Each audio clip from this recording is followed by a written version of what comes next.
Seminário Arquidiocesano Coração Eucarístico de Jesus completa 97 anos. Campeonato Mineiro é suspenso por tempo indeterminado por causa do coronavírus. E ainda, hoje é segunda-feira, dia de conferir as vagas de emprego.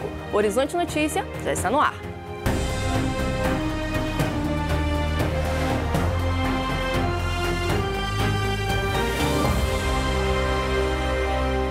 Olá! O domingo foi dia de festa para seminaristas e religiosos do Seminário Arquidiocesano Coração Eucarístico de Jesus. O local, que faz parte do Convívio Emaús em Belo Horizonte, celebrou 97 anos com almoço, oração e muita música. Muitos podem não acreditar que esse tanto de gente está dentro de um seminário, mas na Arquidiocese de BH é assim. A comunidade é muito bem-vinda para vivenciar esse ambiente. O Seminário Arquidiocesano Coração Eucarístico de Jesus foi criado em 1923 por Dom Cabral.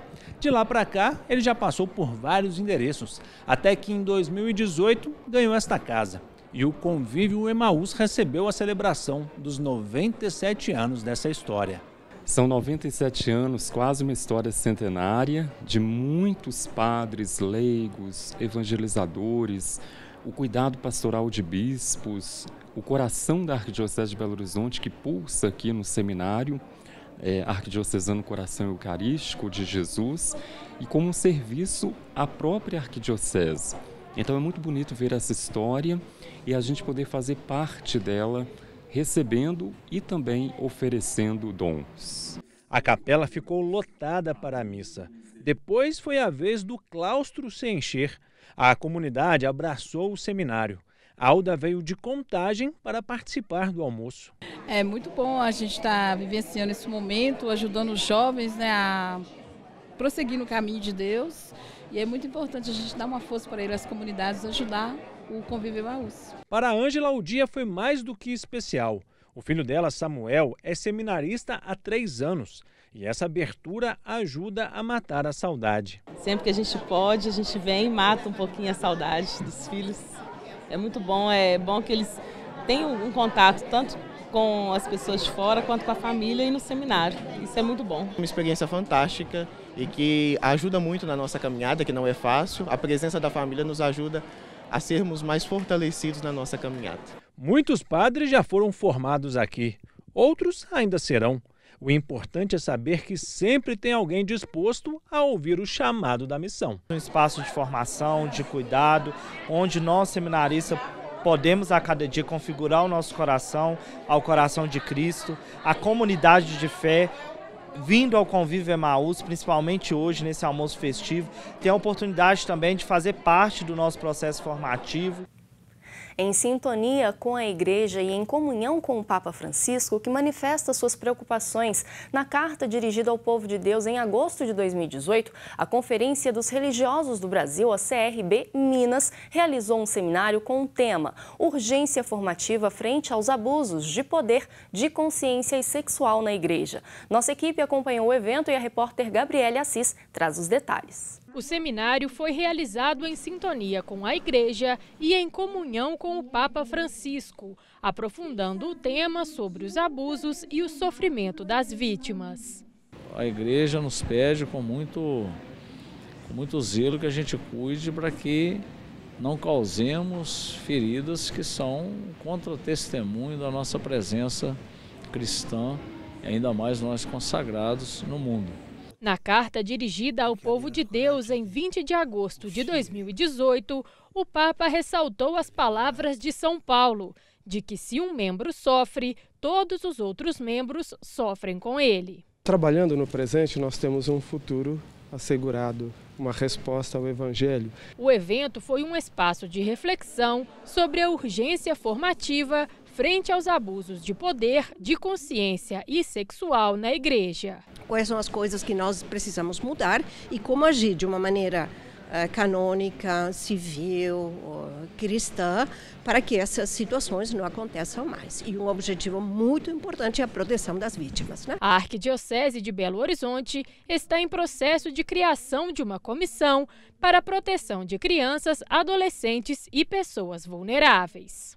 A própria Arquidiocese de Belo Horizonte está em construção da orientação, da formação de uma comissão arquidiocesana sobre a questão da proteção de menores e mais pessoas mais vulneráveis.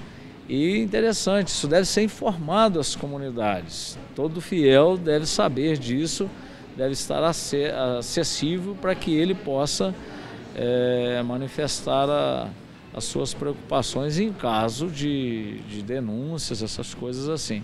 É claro que tudo com muita maturidade, respeitando os processos, dentro de uma seriedade com a qual nós devemos tratar esses pontos. E chegou a hora de conferir as vagas de emprego disponíveis no Cine da capital. 3 vagas para instalador reparador de linhas e aparelhos de telecomunicações. Necessário experiência. Salário de R$ 1.374, mais adicional de periculosidade. 2 vagas para manobrista. Ensino médio completo. Salário de R$ 1.130. 1 vaga para pizzaiolo. Ensino médio incompleto. Salário de R$ 1.200. O Cine funciona de segunda a sexta-feira, de 8 da manhã até as 5 horas da tarde. Informações pelo site da Prefeitura ou então pelo aplicativo Cine Fácil. E ainda falando sobre emprego, estão abertas até o dia 24 de março as inscrições para 2 processos seletivos do IBGE. São vagas para recenseador, agente censitário municipal e agente censitário supervisor. Os editais estão disponíveis no site do sebrasp.org.br.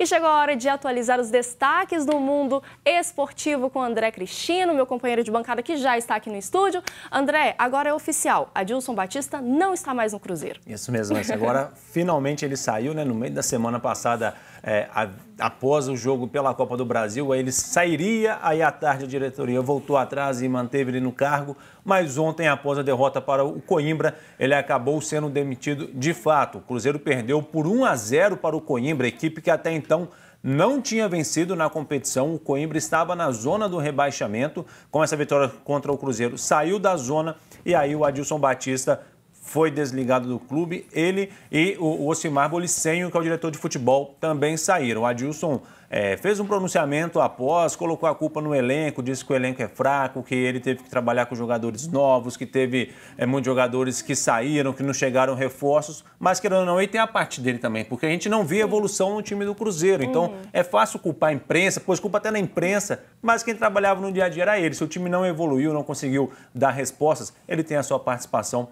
e acabou sendo demitido por isso. Com certeza. Adilson sai e São Paulo estreia no Atlético, né? E estreou muito bem. São Paulo, o Atlético jogou contra o Vila Nova em Nova Lima e venceu 3-1. Vamos ver os gols da partida. O primeiro gol foi marcado pelo Franco de Santo, o argentino. Logo com 1 minuto de jogo ele fez 1-0. O Savarino fez o segundo gol no final do primeiro tempo, aproveitando o rebote ali, 2-0 para o Atlético. O terceiro gol foi marcado pelo Guilherme Arana. E o Zé Eduardo descontou para o Vila, 3-1 Atlético.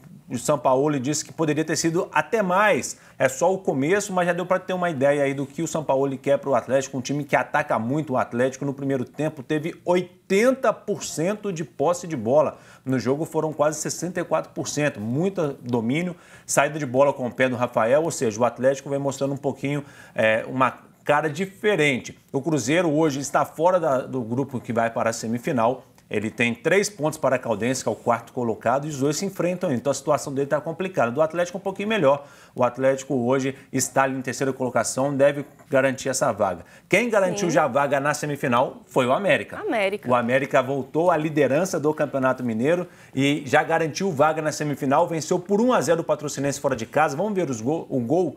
O Léo Passos roubou a bola do zagueirão ali que bobeou. E aí teve tranquilidade para bater na saída do goleiro. América 1-0, líder do Campeonato Mineiro, já com vaga na semifinal. E vamos aproveitar, então vamos dar uma olhadinha nos gols dos outros 2 jogos. A Caldense abriu o placar contra o Tombense com o Luan Costa. O Rubens de pênalti empatou e o Cássio Ortega garantiu a vitória do Tombense, segundo colocado do Campeonato Mineiro. 2-1. Tombense. E o Boa e o Uberlândia empataram em 2-2. O Gindré fez o primeiro. O Dija Baiano empatou para o Uberlândia. O Nico Farias recolocou o Boa na frente com esse belo gol. E de pênalti, o Fábio Alves deixou tudo igual, 2-2. O RT e Tupinambás ficaram no 0-0. Agora o futebol para, porque por conta do coronavírus, a CBF suspendeu todos os campeonatos organizados por ela, brasileiro, masculino, feminino, Copa do Brasil. E a Federação Mineira vai suspender todos os jogos também a partir de amanhã. Hoje não tem jogo pelo módulo 2, mas a partir de amanhã está suspenso por tempo indeterminado o esporte. O vôlei já está suspenso, o basquete.